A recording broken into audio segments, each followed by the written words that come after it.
Hello, actually ಇವತ್ತು ನಾವು ಬ್ಯಾಂಗ್ಳೂರಿಂದ ನಮ್ಮೂರು ಬಾಳೆನೂರಿಗೆ ಟ್ರಾವೆಲ್ ಮಾಡ್ತಾ ಇದ್ವಿ. ಸೊ ಆನ್ ದ ವೇಲಿ ಹಾಗೆ ಸುಮ್ಮನೆ ಒಂದು ವ್ಲಾಗ್ ರೆಕಾರ್ಡ್ ಮಾಡೋಣ ಅಂತ ಅಂದ್ಕೊಂಡಿವಿ. ಅದರಲ್ಲೇನು ವಿಷಯ ಏನಿಲ್ಲ, ಸುಮ್ಮನೆ ಹಾಗೆ ರೆಕಾರ್ಡ್ ಮಾಡೋದು. ಆ್ಯಕ್ಚುಲಿ ಇವಾಗ ನಾವು ಜಳಲಿ ಕ್ರಾಸಲ್ಲಿದ್ವಿ. ನಮಗೆ ಇಲ್ಲಿ ಕೂತ್ಕೊಳ್ಳಿಕ್ಕೆ ಜಾಗ ಇಲ್ಲ, ಅದಕ್ಕೆ ಯಾವುದೋ ಒಂದು ಸ್ಟೆಪ್ಪಲ್ಲಿ ಹತ್ಕೊಂಡು ಕೂತಿದ್ದೀವಿ. ಬಟ್ ಅಷ್ಟೊಂದು ರಶ್ ಇರಲಿಲ್ಲ. ಯೂಶ್ವಲಿ ಜಳಲಿ ಕ್ರಾಸಲ್ಲಿ ತುಂಬ ಕ್ರೌಡ್ ಇರುತ್ತೆ.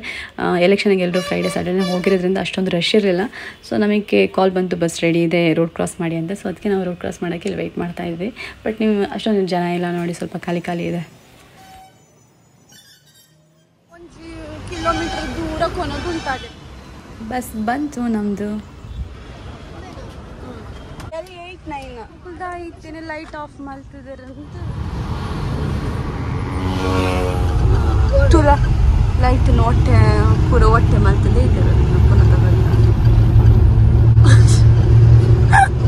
ಆಗ ಹೊರಗತಿ ಲೈಟ್ ಉಂಟ, ಲ್ಯಾಪ್ಟಾಪ್ ಟಕ್ ಟಕ್ ಅಂತ ಹಾಕೊಂಡು ಆಯ್ತಾ ಒಂದಕ್ಕೆ ಕೈಯರು. ಇವಾಗ ನಮಗೆ ಇಲ್ಲಿ ಬ್ರೇಕಿಂಗ್ ನಿಲ್ಲಿಸಿದ್ದಾರೆ. ಸೊ ನನಗೆ ವಾಶ್ರೂಮ್ ಯೂಸ್ ಮಾಡಬೇಕು, ಆಮೇಲೆ ಒಂದು ಕಾಫಿ ಕೊಡಬೇಕಂತ ನಾವು ಹೊರಟ್ವಿ. ಇವರೇ ಫೋನ್ಪೇ ಇದೆಯಾ? ಫೋನ್ಪೇ ಇದೆಯಾ? ಫೋನ್ಪೇನಾ? ಭಾರಿ ಜೋಶ್ ಬರೋದು ಮರ.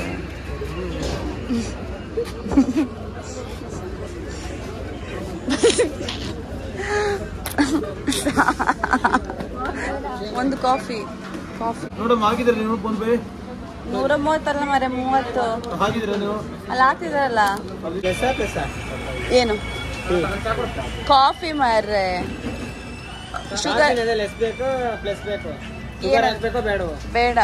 ಇದೇ ನಮ್ಮ ಟೌನ್ ಬಾಳೆಹೊನ್ನೂರು. ಆದರೆ ಕತ್ಲಲ್ಲಿ ಕಾಣಿಸ್ತಿಲ್ಲ, ಯಾಕಂದರೆ ನಾವು 4 ಗಂಟೆಗೆ ರೀಚ್ ಆದ್ವಿ.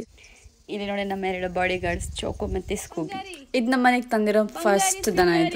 ಇದು ನಮ್ಮ ಬಂಗಾರಿ ಮಗಳು ಗೌರಿ. ತಾಡುವನೆ ಎಂಕ ಏತ್ ಮಲ್ಲಾತ ಒಂದೇ ಸೈಡಲ್ಲಿ ಎಷ್ಟು ಮಾವಿನಕಾಯಿ ಆಗಿದೆ. ಇದೊಂದು ನಮ್ಮ ಮನೆಯಲ್ಲಿ ಒಂದು ವೇಸ್ಟ್ ಪೀಸ್. ಇದು ಇಂಥಕ್ಕೂ ಪ್ರಯೋಜನ ಇಲ್ಲ.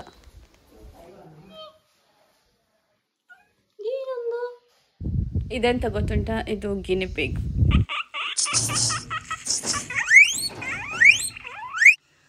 ಓಕೆ ಜನರೇ, ನಮ್ಮದು ವ್ಲಾಗ್ ಇವಾಗ ಮುಗಿದಿದೆ. ಈಗ ನಾನಿನ್ನು ರೆಸ್ಟ್ ಮಾಡಬೇಕು, ಆಮೇಲೆ ಮತ್ತೆ ನನಗೆ ಟೆಂಪಲ್ಗೆ ಹೋಗ್ಲಿಕ್ಕಿದೆ. ಬಾಯ್ ಬಾಯ್.